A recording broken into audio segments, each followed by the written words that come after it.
Hello and welcome everyone. Today I am going to a story The White Elephant, which is taken from Jataka Tales.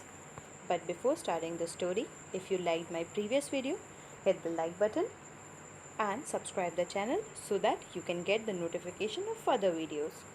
Now let us start the story. Once upon a time, there lived a herd of 80,000 elephants on the foothill of Grand Himalayas. एक बार की बात है, एक हाथियों का झुंड रहता था हिमालय फुट हिल्स में. There leader was the Majestic white elephant. और उनका जो लीडर था वो बहुत सुंदर और इम्प्रेसिव वाइट कलर का एलिफेंट था. Who was extremely kind hearted.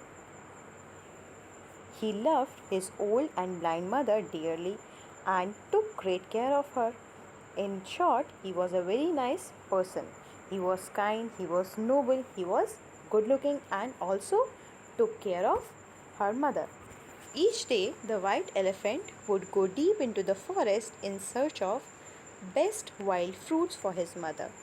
He used to send fruits to his mother through the other elephants in the herd. Which means हर रोज़ वो वाइट एलिफेंट अपनी मदर के लिए फॉरेस्ट से बहुत अच्छे फल लाया करता था और उन्हें अपनी मदर के पास भिजवाया करता था with the help of other elephants. But they were the bunch of greedy elephants. मतलब they all were greedy. They use to eat the fruit themselves and never gave anything to the white elephants old mother. वो सारे के सारे fruits खुद खा जाया करते थे और उस वाइट एलिफेंट की मदर को कुछ नहीं देते थे. The white elephant was completely disappointed with the heard. और इसीलिए वो उन सबसे पूरी तरह परेशान हो चुका था. One day he decided to abandon the herd. Abandon means छोड़ देना, leaving, and go with his mother to mount Kandorana to live in the caves beside the beautiful lake that had lovely pink lotuses. तो उसने ये decide किया या फैसला किया कि अब वो इस हर्ड को छोड़ देगा और कैंडोराना के हिल्स में चला जाएगा और वहाँ जाकर एक गुफा में रहेगा जिसके पास एक लेक है, उसमें बहुत सारे लोटस के फ्लावर्स हैं. So it happened. एक दिन ऐसा हो भी गया. One day that a forester from the Banaras lost his way in the forest. और जब वो वहाँ कैंडोराना के माउंटेन्स में रह रहा था तब एक फॉरेस्टर मतलब एक ट्रैवलर जो कि फॉरेस्ट में घूमता है, ही वॉज फ्रॉम बनारस और वो उन जंगल में खो गया. Was absolutely terrified. टेरिफाइड का मीनिंग होता है डर जाना. और जंगल में खोने के बाद वो बहुत बुरी तरह डर गया. To find himself alone in the thick woods. क्योंकि उसने पूरे के पूरे जंगल में, थिक वुड्स मीन्स बहुत सारे पेड़ों से भरे जंगल में, अपने आप को अकेला पाया. He was weeping bitterly. बहुत बुरी तरह रो रहा था. And desperately looking to find someone's help. और बहुत ध्यान से ढूंढ रहा था कि कोई उसे मिल जाए जो उसकी मदद कर सके. The white elephant took pity on the man. जो white elephant था उसे उस आदमी के ऊपर सिंपैथी हुई, दया आ गई. And promised to help him. और उसे ये प्रॉमिस किया कि वो उसकी हेल्प करेगा. He knew every inch of the dense forest and showed him the way to Banaras city. उस वाइट एलिफेंट को उस जंगल का हर एक रास्ता पता था और उसने उस फॉरेस्टर की मदद की to go to the Banaras city. The forester thank the white elephant before leaving home happily. और घर खुशी खुशी जाने से पहले उसने उस हाथी का थैंक यू बोला. Coming to the next part. While passing through the bustling street of Banaras a few days later, bustling means filled with crowd, जहाँ बहुत ज़्यादा भीड़ हो. एक दिन वो जो फॉरेस्टर था, वो इंसान था, वो बनारस की सिटी में घूम रहा था. The forester heard the announcement. तभी उसने एक अनाउंसमेंट सुनी. लिसन एवरीवन, सब लोग सुनो. King Brahmadatta's favourite elephant has left for the heavenly अडोब. जो किंग ब्रह्मदत्ता का एलिफेंट है वो स्वर्ग जा चुका है. Our king is now looking for a new elephant who take his beloved elephants place. जो उसके प्यारे हाथी की जगह ले सके. Anyone who knows of an elephant fit for the king's palace should approach the court. और हर कोई जिसको ऐसा लगता है वो एक हाथी को जानता है जो राजा के लिए अच्छा रहेगा, वो कोर्ट में आकर बताए. He will be rewarded handsomely, उसे एक अच्छा अवार्ड दिया जाएगा। द फॉरेस्टर थॉट, उस आदमी ने सोचा, if I tell the king about magnificent elephant of the mount Kandorana, I will be certainly rewarded by the king. अगर मैं जाऊं और राजा को उस वाइट हाथी के बारे में बता दूं जो मुझे कैंडराना फॉरेस्ट में मिला था, तो ये रिवॉर्ड जो राजा ने अनाउंस किया है वो मुझे मिल जाएगा। He had obviously forgotten how kind the elephant was. वो हो सकता है ये भूल गया कि वो हाथी कितना ज़्यादा काइंड था। Promptly went to the royal court. Promptly का मीन्स इंस्टेंटली, फटाफट से भाग के गया राजा के कोर्ट में। अपीयरिंग बिफोर द किंग, राजा के सामने। He said, my lord, I know a very good elephant that would be suitable for you.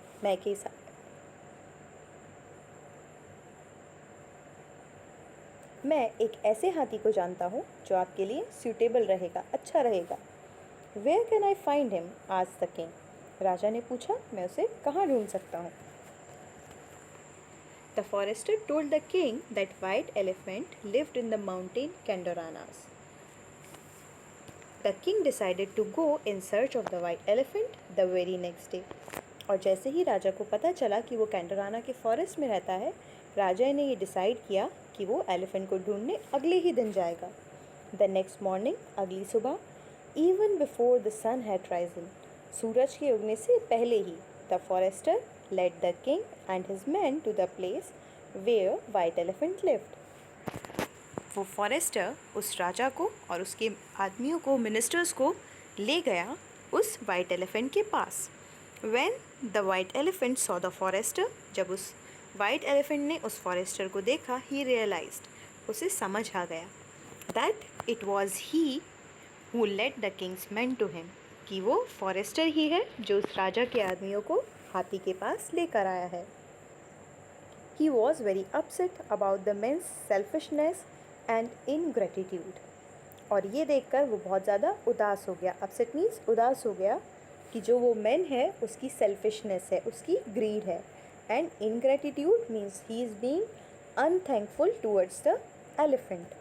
He decided not to put up a fight because he did not want to harm anyone, और उसने किसी से भी लड़ाई ना करने का फैसला किया क्योंकि वो किसी को भी नुकसान नहीं पहुंचाना चाहता था।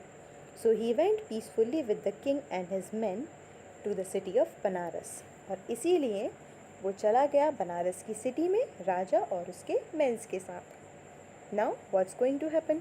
Late us see next slide.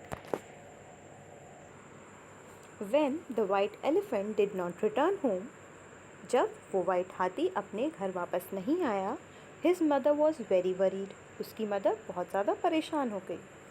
She had heard all the commotions, commotion means noise, शोर, and guessed that the king's man must have taken my son. उसकी मदर ने वो शोर सुना जो बाहर हो रहा था और ये सोचा, गेस्ट मीन्स सोचना, कि जो आदमी है, जो एलिफेंट है, उसको जो किंग के मैन हैं वो सब ले गए हैं। She lay down in her cave and cried bitterly, वो अपनी गुफा में लेट गई और बहुत रोने लगी। Meanwhile the white elephant was led to the beautiful city of Banaras, और उसी समय उस हाथी को बनारस की सिटी के अंदर ले जाया गया। Where he was given a grand reception in the royal elephant shed, जहाँ उसके लिए बहुत सारी तैयारियाँ की गई थी वेलकम के लिए। The mahout had laid out a feast for him, महावत ने उसके लिए बहुत सारा अच्छा खाना बनाया था। And decorated the shed with fragrant flowers, और जो उसका शेड था उसको बहुत अच्छी स्मेल वाले फ्लावर्स से सजाया हुआ था।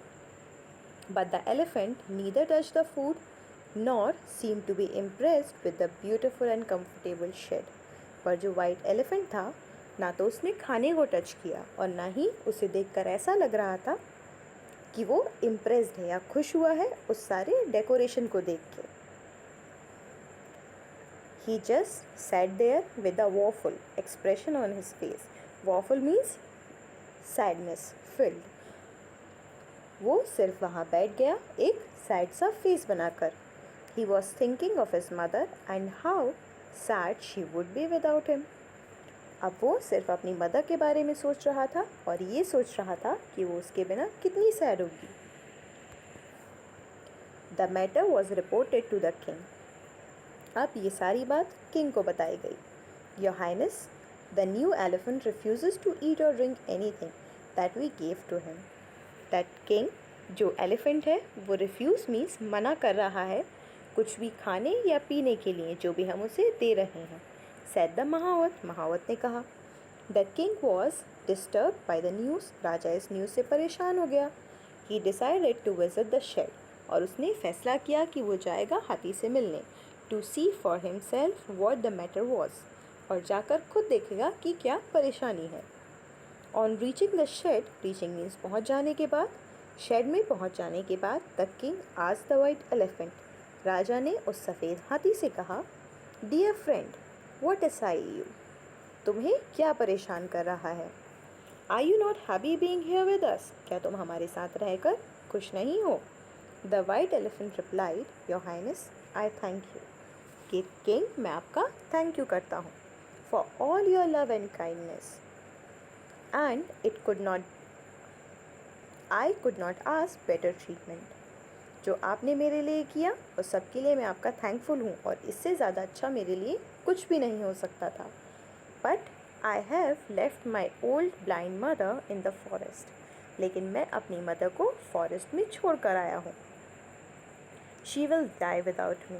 वो मेरे बिना नहीं रह पाएंगी। I request you to release me so that I can return to the forest and look after her. तो मैं आपसे रिक्वेस्ट करता हूँ कि आप मुझे छोड़ दें। रिलीज़ मीन्स छोड़ देना। और मैं वापस जाकर फॉरेस्ट में अपनी मदर का ध्यान रख पाऊँ। The compassionate king was touched by the elephant story. वो जो राजा था वो एलिफेंट की स्टोरी को सुनकर बहुत ज़्यादा इमोशनल हो गया, सिंपैथेटिक हो गया। He replied gently. उसने रिप्लाई दिया, oh, I did not know that. मुझे ये नहीं पता था। Of course you must return to your mother and take care of her. तुम्हें अपनी माँ के पास वापस जाना चाहिए और उसका ध्यान रखना चाहिए। The elephant was overjoyed. वो हाथी बहुत ज़्यादा खुश हुआ। I can't thank you enough, your highness. My mother will be so happy when I go back to her, he cried. वो चिल्लाया कि मेरी मदर बहुत खुश होंगी इसे सुनकर जब मैं अपने घर वापस जाऊंगा। As soon as he released, जैसे ही उसे छोड़ दिया गया, the elephant ran back to his home as fast as he could. वो हाथी जितना फास्ट हो सकता था उतनी जल्दी भागकर अपने घर पहुंच गया। His mother immediately recognized the scent of her son and was overjoyed to have him back. और जैसे ही उसकी मदर को ये पता चला कि उसका सन आ चुका है, she became happy. She prayed to God to bless the king. और उसने भगवान से प्रेयर की कि वो जो राजा है that will live with peace, शांति, prosperity means wealth and happiness, इन सब के साथ वो किंग रहे। The white elephant took good care of his mother till the day she died. उस वाइट एलिफेंट ने अपनी मदर का तब तक ध्यान रखा जब तक वो अलाइव थी। The king often visited him in the forest. राजा भी कभी कभी उनसे मिलने जंगल में जाया करता था। And when the white elephant died himself, और जब वो वाइट हाथी खुद मर गया, the king erected a statue of him by the lake. और उस लेक के पास जहाँ वो रहता था किंग ने एक बहुत सुंदर सा स्टैचू बनाया उस हाथी का। And held an annual elephant festival there in his memory. और उस दिन के बाद से हमेशा एक दिन डिसाइड कर दिया गया जिस दिन फेस्टिवल मनाया जाता था उस हाथी के लिए। So this is all about the story. The moral of the story is, if you are good, all good will happen to you. This is it. If you like the video, hit the like button and subscribe the channel to get the notification of other videos. Thank you. Signing off.